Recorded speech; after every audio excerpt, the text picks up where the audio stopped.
crisis, we have been flooded with words and images that have had a big impact on our daily functioning and the way we feel.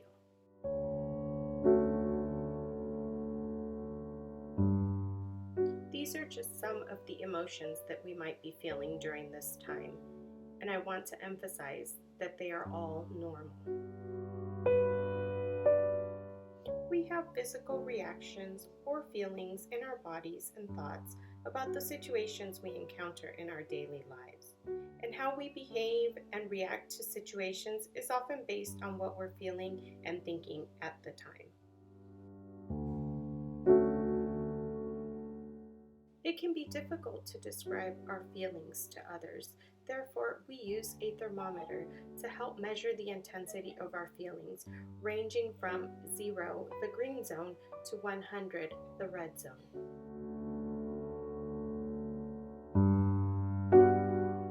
The bottom zone is the green zone, or 0 to 25.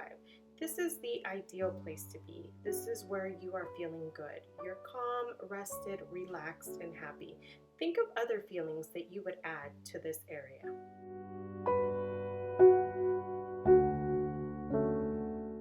The next zone is the yellow zone. This is 25 to 50. In this area, our temperature is rising a bit. We've identified a problem. We're starting to feel sad, unhappy, not satisfied, or even annoyed. What additional feelings would you add? The following is the orange zone. This is the 50 to 75 area. Here our temperature is elevated. We are worked up. The problem is getting a little bit bigger. We're feeling scared, anxious, lonely, and worried. What additional feelings would you add? The top zone is the red zone, 75 to 100. In this area, we are very close to losing control, if not have lost control. We have identified the problem and need help. We are feeling angry, aggressive, demanding, or furious. What additional feelings would you add?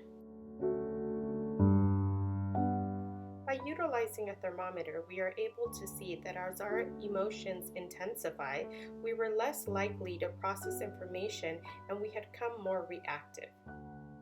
It is then that we see our relationship with others are affected.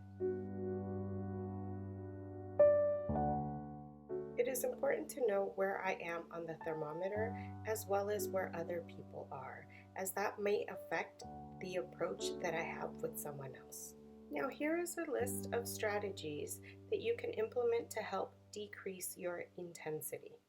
Notice that not all of them may work, so it might be trial and error until you find the one that works for you. Pay particular attention to square breathing. If we are able to slow down our breath, we slow down our heart rate and are able to make more informed decisions. Utilizing a thermometer can give us a universal language when speaking to others regarding our feelings. Managing our own emotions can be challenging, but the more we practice, the easier it becomes. What's your temperature today?